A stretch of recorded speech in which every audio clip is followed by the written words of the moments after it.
안녕하세요. 코인크래프트입니다. 오늘은 7월 넷째 코인크래프트 뉴스레터의 내용을 소개시켜 드리도록 하겠습니다.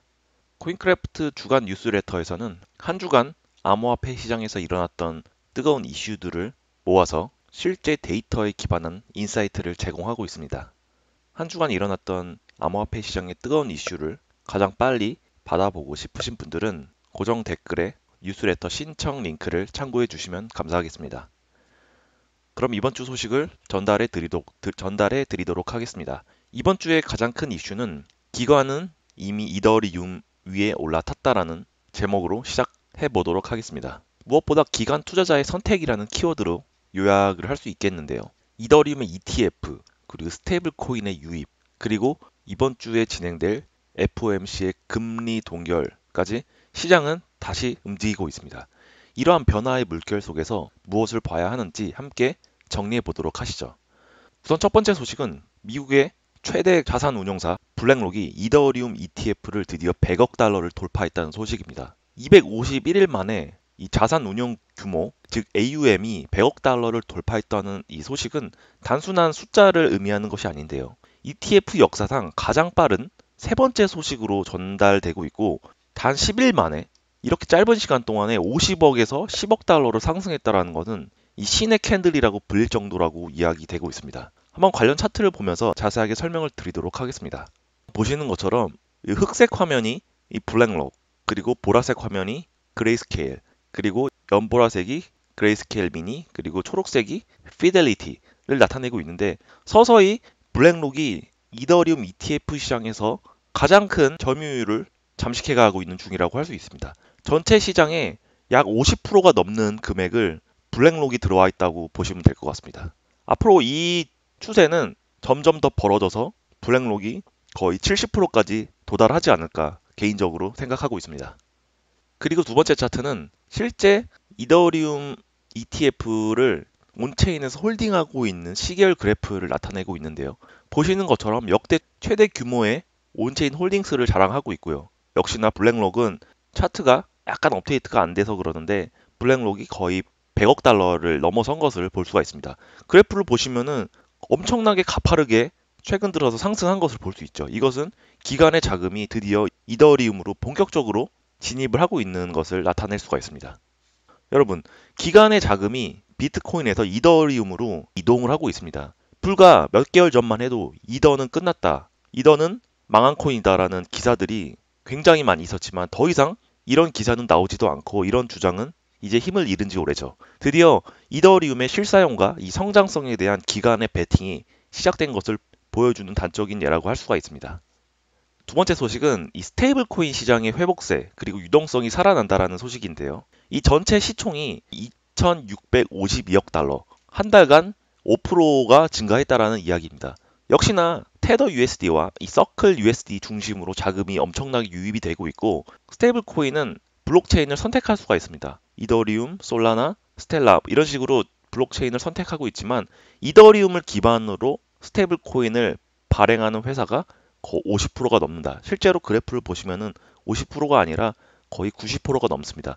이것은 이더리움의 디파이 생태계가 회복하려는 조짐을 보이고 있다라는 의미로 받아들일 수가 있고요. 그리고 온체인의 전송액이 3조 달러 이상, 그리고 활성 주소 수가 약 3,800만 개로 증가했다라는 것은 단순히 숫자만 내는 것이 아니라 실사용 기반으로 사용자가 늘고 있다라는 것을 보여주는 단적인 예라고 할 수가 있습니다. 관련 데이터를 한번 살펴보도록 하시죠. 보시는 것처럼 이더리움 네트워크 상에서 스테이블 코인의 마켓캡을 보여주는 차트인데요. 최근 들어서 급격하게 양이 늘었고, 최근 들어와서는 약간 소폭 조정하는 느낌이 있지만 차트 업데이트가 되지 않는 것도 있고, 실제로 보시면 이 테더와 서클 중심으로 압도적으로 스테이블 코인의 점유율을 장악하고 있는 것을 볼 수가 있습니다. 앞으로도 이더리움에서 스테이블 코인의 발행량은 점점 더 늘어날 것으로 보고 있고요. 다음 차트를 한번 살펴볼까요? 자, 이것은 단순히 스테이블 코인의 양만 늘어나는 것이 아니라 실사용 기반의 사용자도 압도적으로 늘고 있는 것을 이 그래프를 통해서 볼 수가 있습니다. 이 주황색 막대 차트는 새로운 유저의 수라고 할 수 있고요. 그리고 이 검정색 꺾은선 그래프는 이 누적 사용자의 양을 나타낼 수가 있습니다. 약 1억 300만 명이 실제로 스테이블 코인을 사용하고 있는 것이라고 볼 수가 있겠죠. 실제로 이 그래프를 봤을 때 유추할 수 있는 점은 단순히 스테이블 코인이 발행량만 늘어나는 것이 아니라 실제 사용자 수의 증가에 기반해서 스테이블 코인을 발행하고 있는 거라고 볼 수가 있죠. 시사점으로는 자금이 다시 들어오고 있고 단순한 시총 증가보다 전송량 그리고 활성화 수의 수치가 더 중요한 시점이라고 볼 수가 있습니다. 이후로도 알트코인의 트레이딩이 스테이블 코인의 유입으로 인해서 활발해질 수 있다는 점, 스테이블 코인의 유입이 많아지고 있다는 점은 앞으로 이 알트코인 시장의 붐을 예고할 수도 있겠죠. 다음 소식입니다. 샤프링크라고 하는 이 스포츠 베팅 플랫폼 회사가 대규모로 이더리움의 매입에 나서면서 세계 최대 이더리움 보유 상장 기업을 되찾았다는 소식입니다. 좀 희한하죠? 게임 플랫폼 상장 기업이 이더리움을 대규모로 매입하고 있다는 것. 이것은 단순한 회사가 이더리움을 사고 나섰다라는 의미가 아니라 미국에 있는 많은 상장사들이 자신의 회사의 이 보유 자금을 비트코인처럼 이더리움을 보유하고 나섰다라는 이야기로 받아들일 수가 있겠습니다. 단순히 투자를 하고 있는 것이 아니라 앞으로 이제 이더리움은 디지털 인프라로 인식이 되고 있고 앞으로 누가 더 많이 보유하고 있느냐에 따라서 회사의 가치가 결정되는 시대가 왔다고 할 수가 있겠죠. 두 번째로 많이 보유하고 있는 이 비트마인도 현재 이더를 엄청나게 매입을 하고 있지만 비트마인이 갖고 있는 30만 이더의 보유량을 추월해서 이 샤프링크가 독주를 달리고 있죠. 앞으로 이 비트마인도 또 가만히 있지 않겠죠. 앞으로 두 회사가 경쟁을 해서 이더리움을 매입할 것으로 보고 있습니다. 자, 다음 소식은 비트와이즈의 CIO 매트 호건이 이 비트코인의 4년 주기는 이제 끝났다. 사실 저도 같은 생각인데요. 앞으로 4년 주기, 즉 비트코인의 반감기에 따라서 사이클이 진행되는 시대는 이제 지났다고 볼 수가 있습니다. 이제는 구조의 시대가 왔다고 볼 수가 있는데요.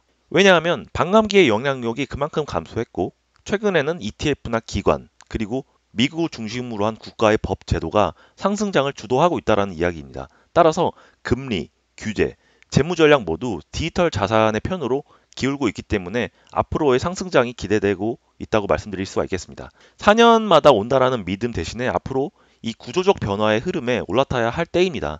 월가와 제도권은 이미 움직이기 시작했기 때문에 우리도 이 흐름에 편승해야 하겠죠.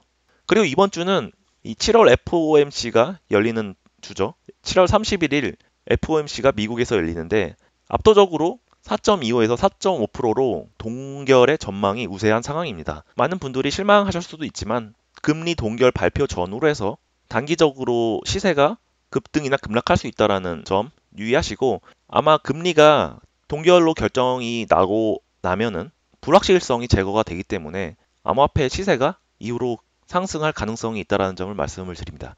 더 이상 금리가 오르지 않는다라고 많은 분들이 알고 있기 때문에 그리고 올해 한 번에서 두 번 정도 금리 하향이 예정돼 있죠. 그렇기 때문에 이러한 것들은 비트코인이나 이더리움 같은 암호화폐 자산에 자금이 다시 유입될 수 있는 가능성을 의미하고 있습니다.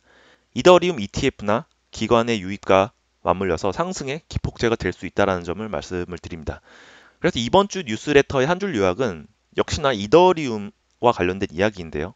이더리움은 더 이상 2등 코인이 아닙니다. 이제는 기관과 많은 국가가 경쟁적으로 축적하고 있는 디지털 인프라라고 할 수가 있습니다. 이번 주 뉴스레터는 여기서 마치도록 하겠습니다. 다음 주 뉴스레터 시간에 더 유익한 정보로 찾아뵙도록 하겠습니다. 힘찬 한 주 보내시길 바라겠습니다. 감사합니다.